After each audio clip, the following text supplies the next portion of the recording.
பக்கத்து வீட்டுல எல்லாம் வந்திருக்கா. கொஞ்ச நேரம் ரேடியோவை ஆஃப் பண்ற பேப்பர. யார பார்த்தா பேப்பர் இல்ல. ஒன்னதான்டா. டேய் அந்த வீட்டுல சாவல எது நடந்தாலும் அதை பத்தி எனக்கு கவலை இல்ல. அந்த கிழமை ஏன் கிழமை சாக வேண்டியவன்? ஏன் பொண்ணு கல்யாணம் தான் எனக்கு முக்கியம். செத்தவன் என்ன பணம் குமரனா இருக்கட்டும்டா. செத்தவனுக்கு வயசு முன்ன பண்ணங்கிறது பெரிய விஷயம் இல்ல.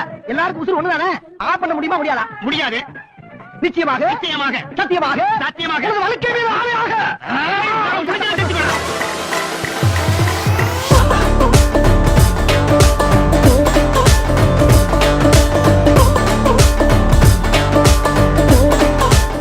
Hello mike test 1 2 3.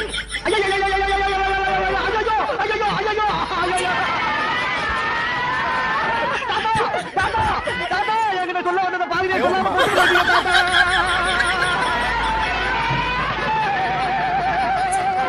பக்கத்து வீட்டு கல்யாணம் பண்ண ஒரு பையனை காதலிச்சு ஊரை விட்டு ஓடி போய் என்ன கூட்டி வந்து பஞ்சாயத்து பண்ணீங்க தாத்தா. அதே பண்ண நான் 2 தடவை நைட் ஷோ சினிமா கூட்டி போயிட்டு வரப்ப நடு ரோட்ல கையங்க பிடிச்சி செருப்பால அடிச்சேன் தாத்தா.